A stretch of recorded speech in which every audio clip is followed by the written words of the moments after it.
firstly, thank you so much, Yash, for joining the call. And to all our audience, we'll talk more about Yash. But before that, let me just introduce myself. My name is Farooq Chisty, an impact maker at Digipe Foundation, who is currently working on a very ambitious project called Project Sanjeevani, which is a not-for-profit climate impact organization, which is into creating awareness among climate enthusiasts to plant at least 5 bamboo trees per person by the year 2025 to reduce India's carbon footprint by about 5%. My name is Yashashvi Mukesh. I work in the climate, social development, social welfare in the rural parts of India. Recently, I was working with an international organization, a tech startup in the sustainability space, a social media platform for eco consumers. How you began working towards climate change or for climate projects? Because Yes, one thing that's really important for people to know is how can the motivation come from, or where does it come from, right? Because the space that you are in right now, it's yes, very difficult to stay motivated. I mean, it's all right. I mean, it's an easy sell when you explain somebody that climate change or being yeah, climate conscious is important. I mean, everybody buys that, right? But then yeah, to stay motivated for so long and to choose that as a career is something in itself, right? I mean, that doesn't come naturally true. to people, right? So what triggered you? Like, how do you began your journey? Was there like a point, that you remember in your career that you said, boss, I'm only going to do this for the rest of my life? Yeah. Is there anything like that that Uh-huh. happened? Yes, that did. But before that, I'll tell you, my first job, just out of fresh graduate out of college, I studied social work from Mumbai University. And I got a job. I was working with this grassroots organization in Gorakhpur, where I was implementing the Swachh Bharat mission mandate in the district. So a lot of work, 1,700 villages in the district. And along with that came UP government's first pilot project on solid liquid waste management in the most circular way. They call it solid liquid resource management, like nothing goes to waste. And so my first stint of climate work, professional climate work, was that. But at the same time, at that point, I wasn't working in the climate space. I was working in the social development space. Now, how do we define that is not related to what we are doing. It is defined by why we are doing it. And at that point, I was not doing it from the climate perspective. And even before, when I was in college, I had this, I'd taken up a research project. I was trying to understand and identify the inland water bodies in Mumbai. So different ponds and lakes, and like I scoped like like 100 inland water bodies, out of which like more than 50% were not even existent. There were buildings up there now and everything. So when I look back, I see I have been working in the climate and the climate change space for a very long time. And all my work has been connected. And somewhere deep inside, I was there, like I was conscious or connected. But on a larger career level, I was always in the non-profit social development space. This is what I felt. You were asking about was there any space when I felt like I need to be here and do that. So it was um, during the COVID space, like the whole COVID happened, and so back at home, not doing much and just sitting and studying, like watching Netflix and being with the family. And I started reading a lot. And that was the time when I got exposed to a lot of things where I connected to it from an emotional point of view. And I feel working is not like working is important. That is why we call it climate action today. So action is important, but action without that intention, motivation, and emotion is not what we are looking at. And earlier it was that I was working and I had good intention, but that emotion towards it got built during that phase of COVID.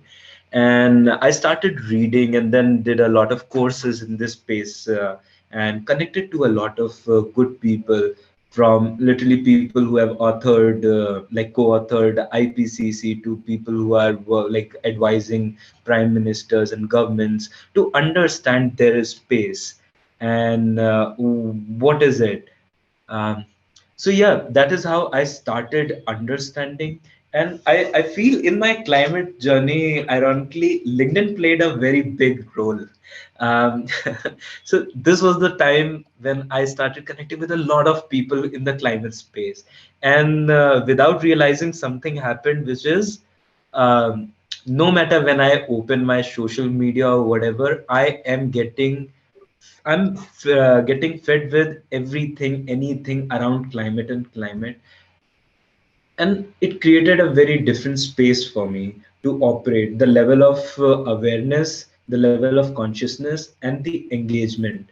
So yeah, pretty much Right. that was the space where I knew. And then one thing which is undeniable is when we are reading more, right? When we are trying to understand, communicate with people, and hear their stories, one thing comes out is everyone is in distress. We might not share because there are so many things out there which are we feel are more urgent and important and out there.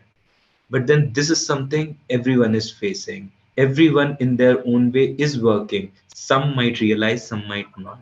So yeah, it connects a lot of us. And there's so much of urgency. There's no way of not acting at this point, and we need to get the best and best people and the best brains out there. So how does Yeah. one stay motivated, and how can we Yes. manufacture that interest?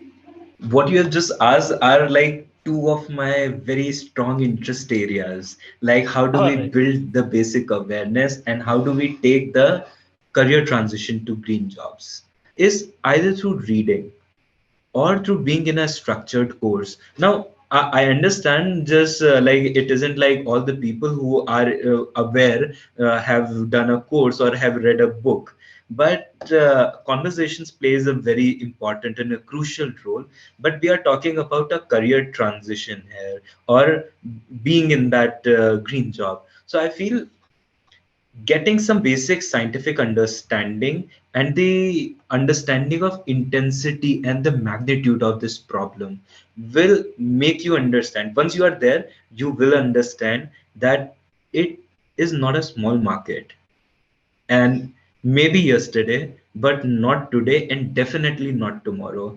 It is the biggest market out there in the world. You talk about climate, you like there are people talking about Web3. You are one of them, right? Web3 and metaverse and this and that. You know, this discourse of climate is, I feel, on a larger scale, on a more like there's more international discourse around climate change today than Web3 or a metaverse. But there's a lot of footage for these things, and there are a lot of good jobs, which is very technical. Now, currently, like ILO, I guess there was this quote from the ILO that in coming years, all the crucial jobs will be climate jobs. You are in finance, it will have a climate angle. You are in tech, it will have a climate angle. So one place where I did my course, Terra.do is a climate school. So they run this course for software engineers, climate education for software engineers, climate education for VCs. And so there is so much of intersection. You see, from drilling the Earth's core to literally going to the moon and everything in between, everything is connected to climate. There are intersections. You make something, you produce something. So whether it be in the ideation or the designing part of it, in the implementation, after implementation, whether it be the transport or even it be the usage or after usage. Now we are talking about EPR, which is extended producer responsibility, where the company is liable to actually take care of the product after that is used. So everything is being looked at from a lens of environment and climate, because we are at that space where we cannot afford to not look it from that lens. Maybe not today, right? Because that consciousness is building, it is evolving. So some legislations are coming in, some laws are coming in, but then it is out there. So I feel if you are a software engineer, right, and if you are a Web3 developer, you are in that space, and you want to find a good job, and if you have a good understanding of climate, you have some certification, some thappa, some credibility for that, I feel you can get a very nice role in a climate tech. You can get that in tech as well, in a climate tech as well. So that space is open. Now, what transferable skill set do we bring to the table, and how well on both the end, how well we understand climate, how well we understand our tech, and how well we understand the intersection of climate and tech is crucial. So jobs are flooding, like it's coming up in last 2 3 years. I've seen the listings booming exponentially. So many startups in this space. So can you just share your experience, with Swachh Bharat? Like what was your role? Can you just give us some revelations in Yeah. terms of how successful or how, or Yes. at what level or what intensity, the project is working, or is it working at all right now, or is it just a promotional campaign? Yeah. So, to be honest, in all honesty, like I'm not very well aware of exactly where that project is today, because that was my first job and that was my first engagement back in 2016. But I can tell you a bit Oh, about it. yeah.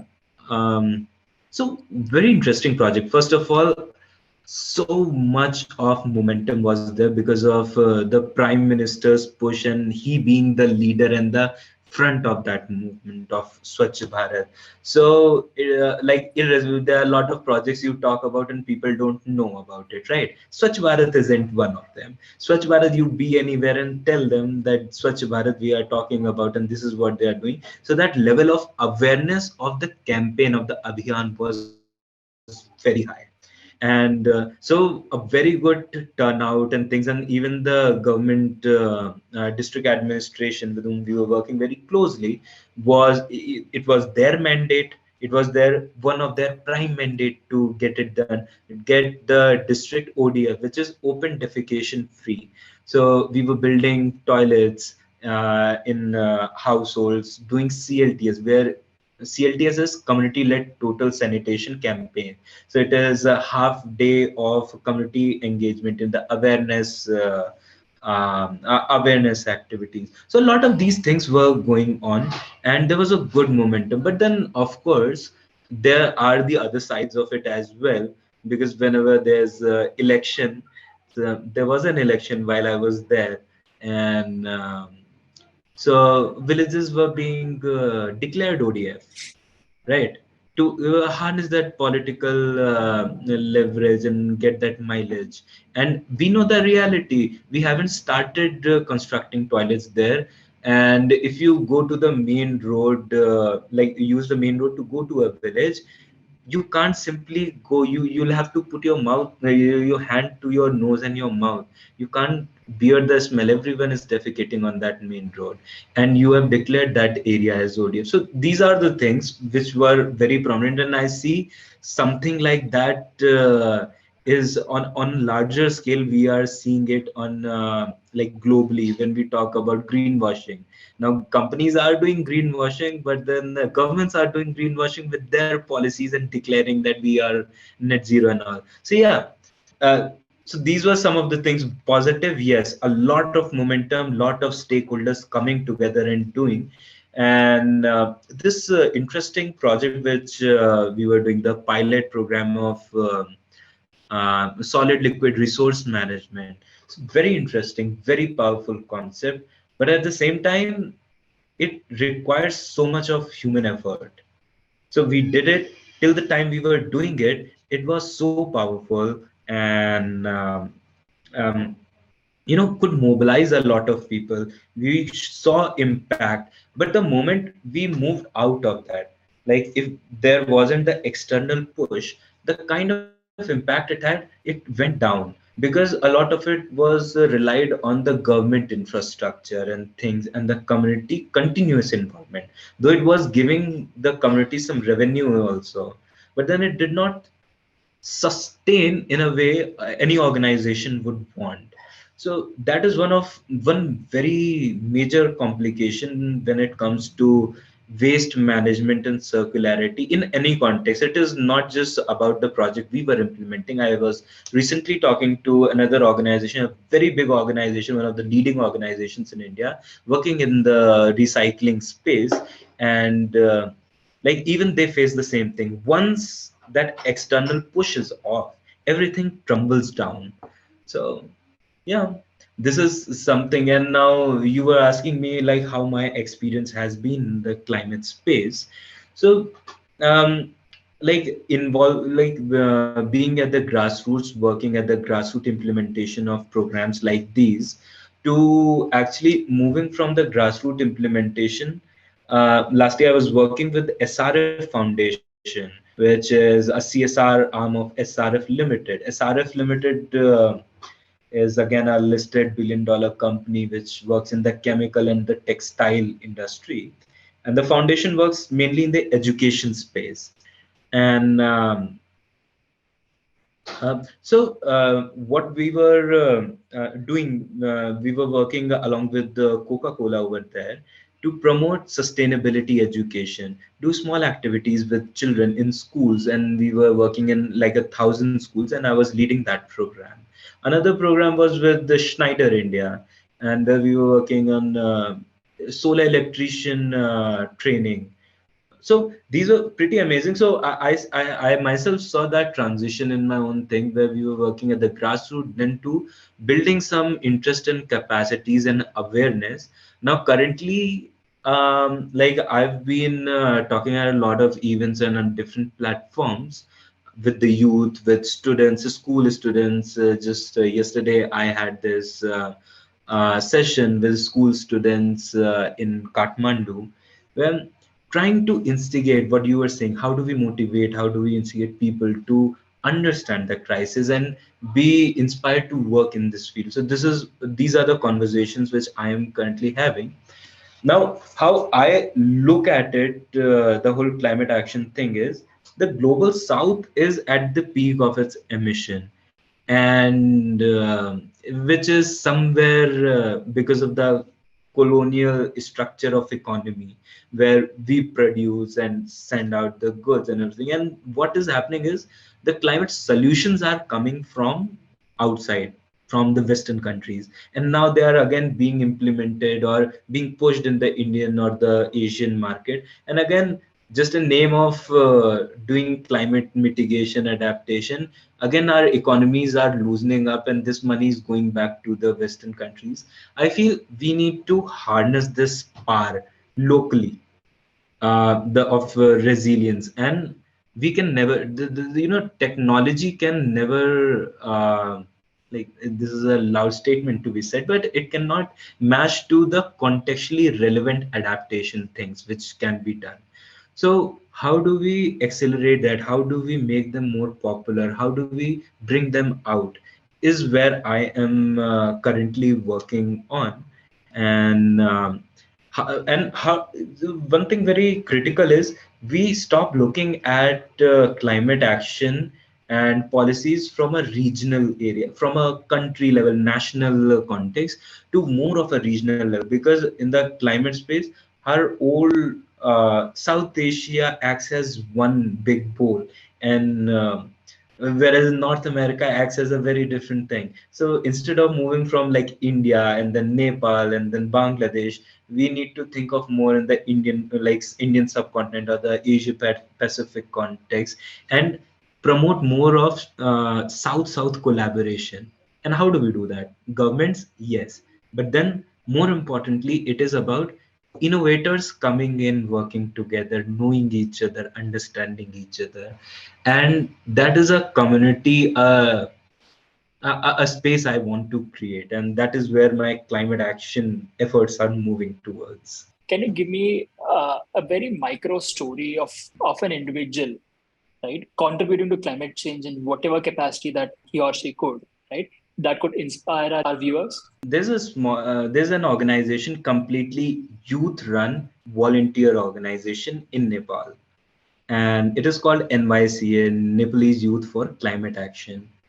So Nepal has like popular 6, 7 universities, and all across these universities, there are courses being offered around climate, around environment, disaster, ecology, agriculture.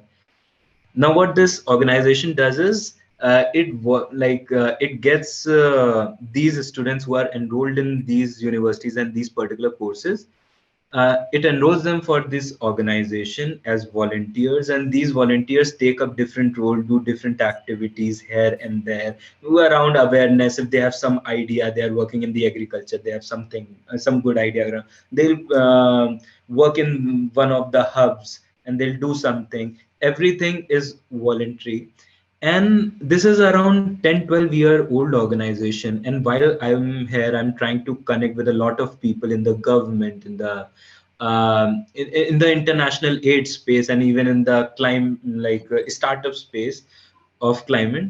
One thing I've seen is a lot of these people, at least 70, 80% of these people working in climate have some or the other roots in NYCA, which is like mind blowing. Just imagine as one simple youth based volunteer organization being a training bed for a generation of climate workers of the entire nation, right? Which is which is amazing, which is a lot of commitment. And I met a lot of youth, and I was part of some of their programs, and the commitment which they have, the kind of mentorship which they are getting, because a lot of these LMs are now representing at UN conferences, that they are sitting in the government in the positions of power, so they are able to contribute a lot to this organization and make it more strengthened. So it is a very nice and a very potent idea which should be replicated. Now, I understand that in the context of Nepal, because I was thinking in from context of India, it looks slightly easier.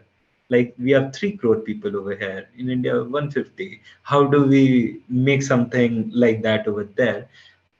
But I'm seeing there are some other inspired from a similar concept, there are other organizations coming up and are creating that kind of a platform. So yeah, something very modest, something very simple, and something totally voluntary based on your motivation and inspiration. So, yes, so another question that I'm actually very fascinated to know your opinion of, right? So, in terms of climate change and its awareness to be brought at a very rudimentary level, at a very grassroots level, what kind of ideas do you have, where we can integrate or rather inculcate the interest in climate change at a curriculum level at school or maybe at college, because there is no such mechanism out there. And even I think there is nothing as robust as what I'm trying to get at, even in the Western countries, right? So anything that we could do, or maybe what's being done right now by other NGOs or other not-for-profit or climate organizations, right? That could bring this awareness at a grassroots level.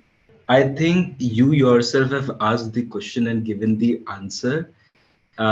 Like how do we bring in more awareness at the grassroots? So one, and the most efficient way and the most important way we need to put effort towards is education at school level. So definitely there are some of the companies and the organizations which are working towards it. There's one elementary, so they are working in the NCR, Delhi NCR, I guess.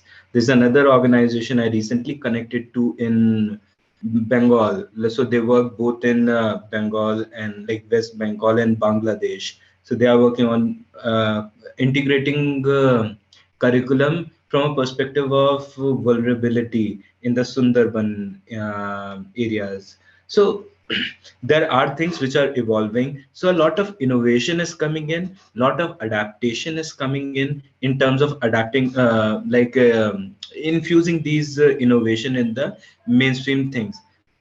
The thing is about scale. Now, when things become sustainable, how do we see a long-term behavioral changes when things become things are at scale and when government takes it up?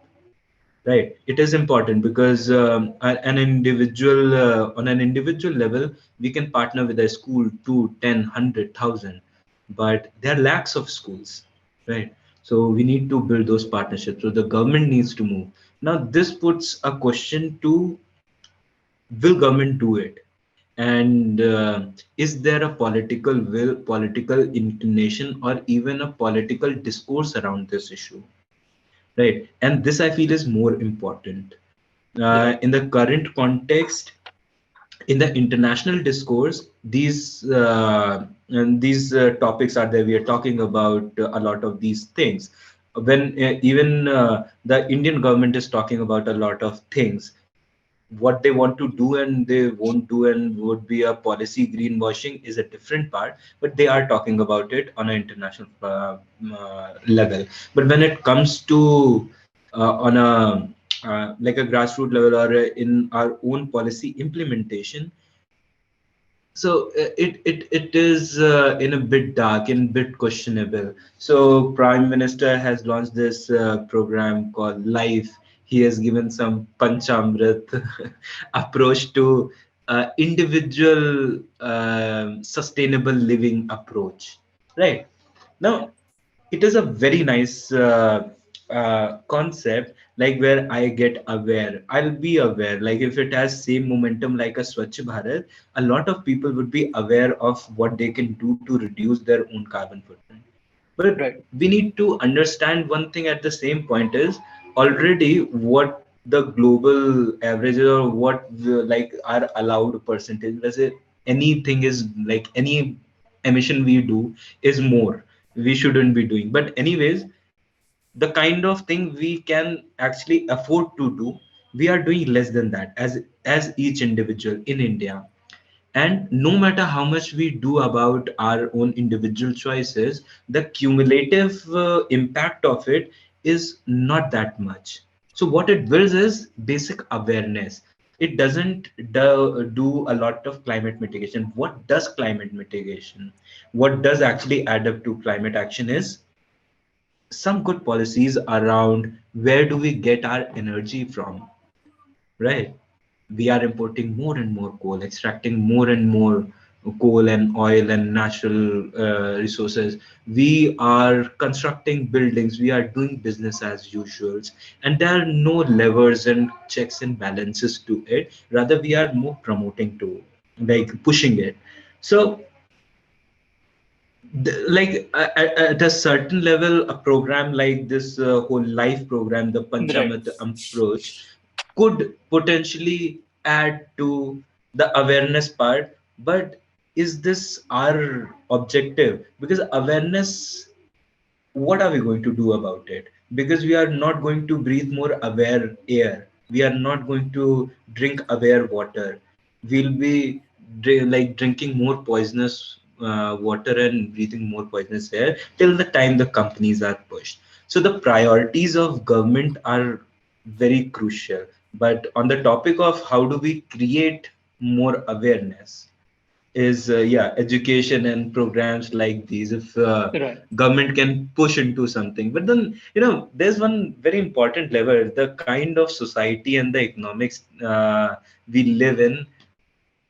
Even the government, why would they incentivize, or why would it be their primary objective to protect the landscape, air and water? They want more money. This has been out there, this is how we have been living.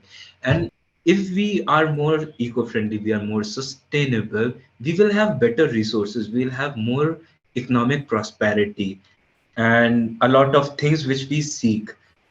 But there are players, big players, for whom it would be an huge loss. The kind of infrastructure which is already built, which is Right. already out there.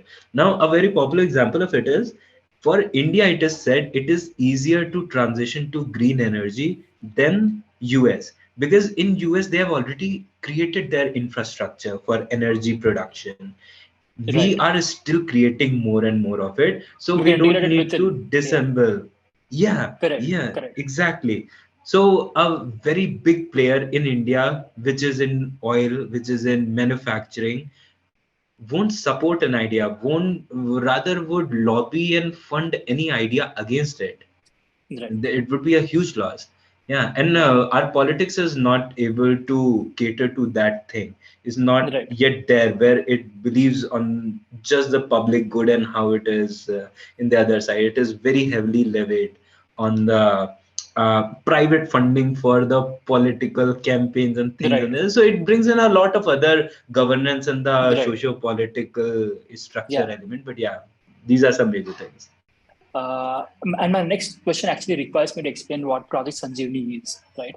So, Project Hmm. Sanjeevani is a not-for-profit wing of Digipe. Digipe is a fintech company, and Yeah. the co-founder of, in fact, the only founder of Digipe, Mr. Shankar Rao. It was his vision to create impact, or rather, contribute to the society or give it back to the society in whatever way that he could. Uh, and he chose climate change because it's been his passion to work in the climate space and contribute on the side as he's working on his various commercial endeavors. So the idea of Project Sanjeevani is to motivate an average citizen to plant at least 5 bamboo trees in his entire lifetime. And the way the arithmetic about this is defined is that if every average individual could contribute or rather plant at least 5 bamboo trees in their lifetime, we can actually provide 2 to 3 times of oxygen that we require, right? That an average individual would require in his entire lifetime. I mean, we would actually be doubling, the oxygen, supply in the air if we could do that. So that was the idea, and if we can achieve 1 crore bamboo trees planted by 2025, right? We would be far close to achieving that vision, and that's what Project Sanjeevani is, right? And the reason I explain this to you, besides this being a Mhm. plug for my project, is that I want Yeah. I want to understand in terms of what your thought process is, as far as what an average individual could do, right? Who is working in his day job, right? Yes. Somebody who's making like 20,000 bucks a month, 15,000 or 30,000, whatever it is, right? Like an average, that because that makes for 85% of our population anyway, right? So what can we people do? Like, It ranges the kind of things we can do in our individual life and the context and the kind of life, the socio-economic thing that we are living. Like back in Delhi, um, for a lot of travel, I used to take Ola, Uber. A simple transition from Ola, Uber to public transport is like a initial thing. And here it is not just about taking a transition and now sticking to public transport. It is about being conscious why you did that. And sometimes there are times like it's raining, it's hot. When I was back there, it was so hot, and I did not want to go. So there are gray areas you want to work in, but know that there are gray areas and you are operating that. Now I took there's this very nice startup in this whole mobility space, Blue Smart. So they are electric EV fleet. They have this electric, so it's a pretty nice thing and a transition. Now I don't have Ola Uber on my phone anymore. I use public transport, but at the same time, I do have that. Now, it is a small change, but would contribute to something. Now, that is based on my lifestyle. A lot of people talk about transition from red meat based to plant based diet, and so it depends a lot upon what kind of thing we are doing. I feel just being more slightly being more conscious in the moments we are going to take those decisions. Like one thing which I have like for last few years, whenever I'm going out, I'll have a bag with me so that I whatever I buy, I don't take a poly bag along. Right. Very simple. You need to identify first. You need to have like build awareness. I don't know from what source you build that awareness. It could be this or that, or some articles or conversations or course or this. But from wherever, just take a pledge like, okay, this is something I'm not going to do, And whenever you are in that space of action, just try to think. Yeah, Right. it works for me. Like it works Right. for me like 70% of time, the 30% it doesn't, and Right. it is completely fine. Yeah, you Right. don't need to be in that zone. We need to take that transition slowly, and yeah, Right. yeah, And also, my final question to you, right? Because it also comes from a space yes, that you belong to, and also the phase in life that you are at right now. I mean, you are a millennial. uh-huh, So I could ask you this question. So, if one wants to, I wouldn't say transition completely into climate change, but let's say somebody wants to do their 9 to 5, right? And yeah, also wants to do something on the side, right? What are the yeah, platforms that are available out there, right? That they could just kickstart, okay, because I mean it's just a Google search away, I understand, but maybe there are certain steps that they could probably discard, by some help or some insights from you, right? So where can one individual start their side hustling journey in climate change? yes. So I'll answer that in two sides. When you said like 9 to 5, they are already doing and they want to do something on the other side. First thing is, if you want to engage in the climate space, it is not necessary to do something apart from your 9 to 5. You can be in your climate 9 to 5 in Correct. the organizations you are already working at. You work Yeah. at TCS, you work at some BCG, you work at Google, Microsoft, wherever. So every company today is creating their own spaces for sustainability, and even not about a specific wing of sustainability. Yeah, if you are some customer relation management, this or that, or whatever kind of a designation, a certain element of like the climate elements are coming in all these bigger established organizations. So we need to find, I feel, we need to see like where our interest lies and upskill for that whatever skills are required, and then within our own organization or other organization we can scan for different opportunities. Right. The foundation would be the skill which you already have. That Hmm. is for sure. Climate won't bring in a lot of new skills unless like you are going and learning GIS and something like that, like something Right. very specific. Right. But yeah, your foundation, but applicability in the climate thing. And there are a lot of courses out there which can help you in that transition. Apart from that, if you don't want to do that, you want to continue and just be in your space, but are conscious and want to take some action. First thing is, of course, some in your individual life, you take some actions, think about Yeah. it, reflect on it, Yeah. and take some action.